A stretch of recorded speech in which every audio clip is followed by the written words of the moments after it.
Good morning. Duke's having a lazy day. He's not very energetic today. And he's got a little scratch going on. There's Duke. All right, so here's the update on the bobber project. Like I said in the last video, I spent the weekend practicing my welding. So I did a whole bunch of these things here. Basically, that's my pie cut technique, and I'm just practicing welding that tubing together. And it, since I'm not particularly experienced as a welder, this was quite a bit of work. Spent many a weary hour practicing that. I ended up with a whole bunch of things like this.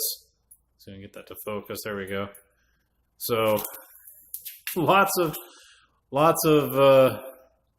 time spent doing that stuff, and mostly it works out pretty well. I think I'm not where I want to be yet, but I think I'm to the point where if I take my time and I'm careful, I can get a reasonably good result. So that's sorted. All right, next thing I was working on is getting the rear geometry and all the spacing and all that set up. So what that started with was this right here is the bracket that the rear brake will attach to. This is the stock bracket, but you see where it's all, the paint's all removed over here. That's because originally this thing came way out like this, because in its original position, this thing would be sitting rotated up about, 45 degrees or 90 degrees clockwise, because what was a bracket that was mounted over here ran along the swing arm on the stock bike. So I took all that off, a lot of grinding and buffing it out.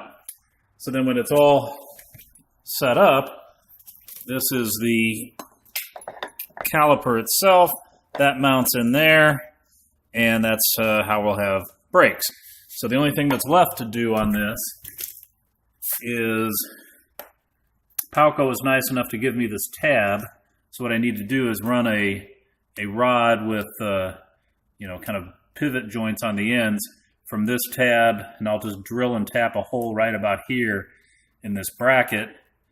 And what will happen is that'll then hold this in place, because without that, when the caliper squeezes the disc, this thing's going to want to rotate, and obviously that's no good. So that's how that's going to work. The other thing I got done, see that piece of white PVC pipe down in there? That's the spacer on this side. So I got that set. I mean, the whole goal with that is you have to get the chain sprockets so that they're perfectly lined up with each other. And you also want the wheel to be reasonably well centered in the frame, and hopefully all that connects together. And it came out pretty well. The only thing that's a little tricky about that is if you look at these two, you got the two sides of the mounts where the axle hits. Well, those things pull together. So this side, is going to come in, that side's going to go in. They pull together a fair amount when you tighten up the axle.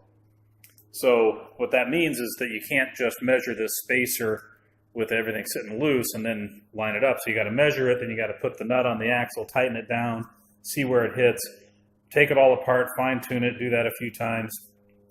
Finally got there. I think we're in pretty good shape. As you can see, we have the chain mocked up, and honestly I just did that to mostly just playing around. I just wanted to see what it looked like, but everything seems to be lined up pretty well. I'm trying to decide. I don't think I want to run a tensioner, but if I do, I'll put one down here. But the chain's sitting real loose right now. I'll take maybe one more link out of it before we go live. But that's that.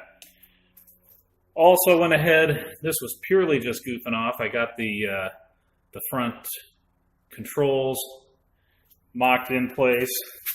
Just wanted to see what they looked like. I like these things. I got these from TC Bros, and they look really nice, and they're nice and heavy duty. I think they're going to work great.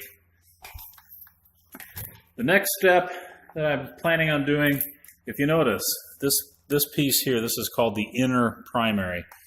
You'll notice there's a hole in it back here. That's where the starter motor used to attach. And there's not going to be a starter motor on this, so I need to get that filled in. So what I'm going to do is on the back side over here, I'm going to fabricate just a little plate of steel and then bolt it in, run a little bead of sealant around this big hole here so that it doesn't leak, because this whole thing will be, there's at least some oil in there and I don't want it coming out.